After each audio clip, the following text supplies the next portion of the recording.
Et donc salut à tous et à toutes les amis, j'espère que vous allez tous très bien. On se retrouve pour une nouvelle vidéo Mercato. Aujourd'hui vidéo assez longue parce qu'on va parler de pas mal de sujets que je trouve très intéressants. On va recenser l'évolution de pas mal de pistes et on va donner de nouvelles pistes encore. Comme je vous l'ai dit dans les dernières vidéos, Longoria essaye d'améliorer son champ de vision. Donc restez jusqu'à la fin pour voir toutes les options possibles, c'est très important. On va directement commencer cette vidéo avec un dossier qui fait énormément parler ces derniers temps, c'est le dossier Gerson. Donc dans la dernière vidéo, j'avais dit qu'un accord était proche entre les deux clubs pour que Gerson signe ce week-end à l'OM. Donc selon le Sport, c'était à 2 doigts de se réaliser, mais l'Atlético a commencé à fourrer son nez dans l'affaire. Les colchoneros seraient très intéressés à l'idée de doubler l'OM. Une offre aurait été proposée et serait même supérieure à celle de Marseille. Cependant, on a une bonne nouvelle. Le salaire proposé par l'Atlético de Madrid à Gerson serait inférieur à celui que l'OM lui proposerait. La balle est clairement dans le camp du Brésilien, c'est à lui de choisir s'il veut rejoindre l'Atlético au Marseille, comme je l'ai dit. Flamengo serait même prêt à le prolonger si jamais il venait à signer dans aucun club. La journaliste brésilienne Raissa Simplicio a mis les choses au clair et a affirmé que l'Atlético n'avait fait aucune offre. Le président de Flamengo a aussi affirmé qu'il y avait des discussions avec Marseille mais que c'était le seul club européen dans la boucle. Ça vient donc démentir l'intérêt de l'Atlético et si ça s'avère vrai, c'est totalement bénéfique pour nous évidemment. C'est encore un peu flou sur ce dossier, on a l'impression que le joueur est totalement flou aussi sur son avenir. Je pense qu'il a cette peur de flopper comme il l'a fait à la Roma ou la Fiorentina. Le joueur est en pleine réflexion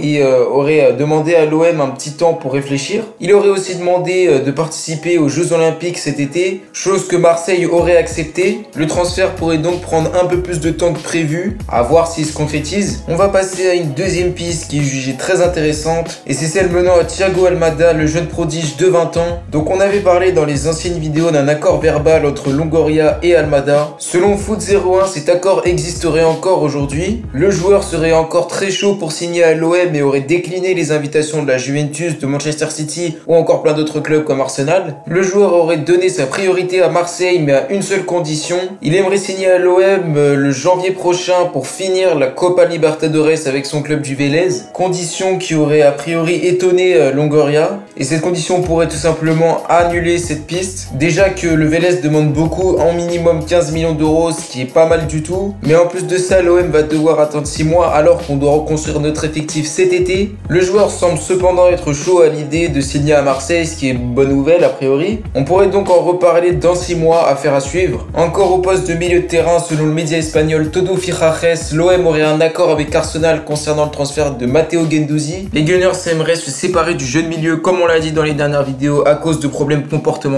Ils réclameraient minimum 16 millions d'euros pour le joueur qui est en fin de contrat dans 1 an. Un accord aurait été trouvé avec Marseille pour un transfert avoisinant les 20 millions d'euros. Donc si on rajoute à ça les 30 millions d'euros qui devraient être déboursés pour Gerson, l'OM aurait dépensé 50 millions d'euros pour 2 joueurs. Ce qui est tout de même énorme lorsqu'on sait qu'on doit reconstruire quasiment tout un effectif. Donc il y a des théories concernant ce transfert. La première serait que McCourt a vraiment mis le chéquier pour ces 2 joueurs. Et la deuxième que le milieu français serait une alternative au cas où si le dossier Gerson ne venait pas à aboutir. C'est aussi peut-être une intox de dire qu'il y a un accord. À voir, mais ce qui est sûr c'est que l'OM a de grandes ambitions pour ce mercato et ça fait plaisir. On va maintenant parler de Kevin Strootman, le milieu néerlandais a officialisé son retour à Marseille. Dans la dernière vidéo, on avait dit que le Genoa était très intéressé à l'idée de le faire signer définitivement, mais que le seul problème c'était son salaire. Un contrat à longue durée aurait pu être la solution, mais de ce que je vois, le néerlandais n'a pas envie de baisser son salaire et va donc revenir à Marseille. Encore un poids lourd dont Longoria va devoir se séparer cet été, peut-être par transfert définitif ou bien même un prêt. Une résiliation de contrat serait aussi dans les cordes. Tout est encore possible, mais ce qui est sûr c'est que Longoria va chercher une porte de sortie pour cet indésirable. En attaque, concernant le deuxième joueur prêté par l'OM cette saison, Nemanja Radonjic impressionne au Hertha Berlin. Après des débuts extrêmement compliqués, il se contentait de quelques bouts de match, il a réussi à s'imposer en tant que titulaire et à être décisif. C'est en grande partie grâce à lui que le club berlinois va pouvoir se maintenir. C'est donc pour ça que le président aimerait absolument le recruter selon Sport FR. Selon le journal La Provence, l'option d'achat de 12 millions d'euros de Radonjic serait pourquoi pas négociable. Longoria serait ouvert à une petite baisse, même si je pense qu'en l'occurrence le mieux serait de chercher au moins un nombre à 2 chiffres pour ce transfert. Une somme donc très intéressante pourrait arriver dans les caisses de l'OM et pourrait faciliter ce mercato. On peut dire merci à Nemanja. On va maintenant évoquer l'avenir de Arkadiusz Milik qui est très incertain. Comme on le sait tous, il y a beaucoup de rumeurs qu'il l'envoie à la Juventus Turin cet été. Cette information vient principalement de Calcio au mercato. Aussi étonnant soit-il, le PSG aurait aussi un œil sur Milik. Le Polonais fait l'objet de beaucoup de convoitises en Europe vu ses belles prestations. Il est évidemment sous contrat avec Marseille et pourra être définitivement marseillais la saison prochaine à partir du premier point gagné. Mais on évoque aussi le fait qu'il y aurait un gentleman agreement entre Milik et Longoria. Donc en gros c'est le fait que Longoria ait laissé la promesse à Milik que si jamais l'OM ne se qualifiait pas en Ligue des Champions, le Polonais pourrait s'en aller où il souhaite. Et donc pour rien arranger à tout ça, on a vu un message un petit peu énigmatique selon certains sur le compte Instagram de Milik. Donc là je vais vous citer le message. Le joueur affirme qu'il s'est senti comme chez lui pendant ses 6 premiers mois, qu'il a fait son maximum pour qualifier l'équipe en Europa League et qu'il a réussi à inscrire 10 buts en 15 matchs. Enfin la dernière phrase c'est celle qui fait le plus peur parce que c'est exactement: je remercie mes coéquipiers, les clubs et surtout les supporters qui m'ont fait sentir comme chez moi, allez l'OM. Comme vous pouvez le voir, c'est un message qui ressemble beaucoup aux adieux, tout simplement parce qu'à aucun moment il dit à la saison prochaine ou quelque chose comme ça. Il est vrai que la manière dont il écrit le message laisse fortement présager un futur départ, mais si vous voulez mon avis, il faut être optimiste dans le dossier. J'ai pas l'impression qu'il va partir. Alors déjà, pour ceux qui ne le savaient pas, il maîtrise pas très bien le français, c'est donc pour ça qu'il peut y avoir un quiproquo dans ce qu'il dit. Le joueur lui-même a démenti toutes les rumeurs qu'il l'envoie en Italie et au PSG. Il le dit et il le répète, il est heureux à Marseille. Marseille l'a aidé dans un moment où il était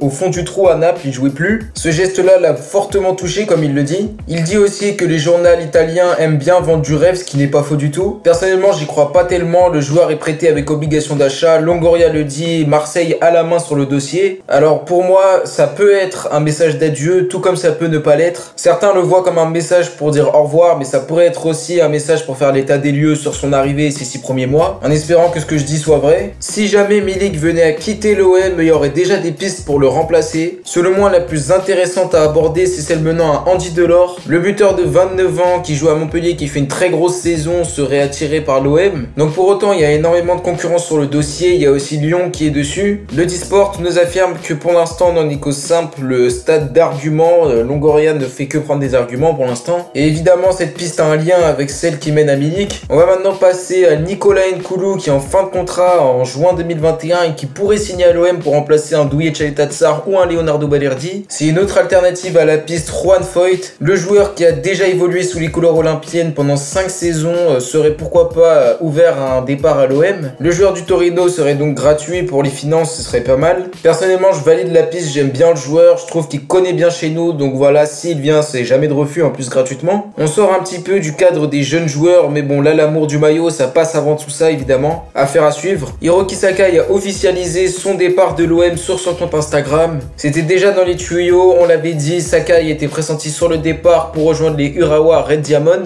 C'est maintenant officiel, donc comme on l'a dit, la somme devrait avoisiner les 1,5 million d'euros. Merci Hiroki pour tout ce que t'as fait, on t'a toujours aimé, ta combativité colle avec l'ADN marseillaise. Bon, t'as pas toujours été le joueur le plus technique, le plus talentueux, mais en tout cas, moi, je l'aimais beaucoup ce joueur. J'espère qu'il va bien s'en sortir et bonne continuation à lui. Pour le remplacer, on avait parlé de Yann Valéry. Foot Mercato nous indique qu'il y a une autre option qui évolue en Ligue 2. Son nom, c'est Hakim Zedatska. Le latéral droit évoluant à Clermont qui fait une très grosse saison et qui a été nommé parmi l'équipe type de la saison en 2e division. Concernant la concurrence, Montpellier, Bordeaux, Lyon et encore même Anderlecht seraient intéressés pour le faire signer. Il est en fin de contrat en juin, à lui de décider où est-ce qu'il ira. Donc voilà les amis, c'est déjà la fin de cette vidéo. Je sais, elle aura été beaucoup plus longue que d'habitude, mais enfin on l'a fini. L'actualité marseillaise était très chargée ces derniers temps. Je me devais donc de faire une vidéo un peu plus longue que d'habitude. En commentaire, n'hésitez pas à me donner votre avis sur la piste Delors, sur la piste Nkoulou, ou bien même sur le départ de Sakai. Qu'est-ce que vous en dites? N'hésitez pas aussi à me donner votre ressenti sur Gerson et sur Matteo Guendouzi. Est-ce que vous validez ces pistes pour remplacer un Olivier Nchab ou un Michael Cuisance? N'hésitez tout simplement pas à me donner votre avis sur toutes les pistes dont on a évoqué le nom dans cette vidéo. Sur ce, c'était Kalash, prenez soin de vous, on se retrouve très vite pour une prochaine vidéo. Ciao à tous!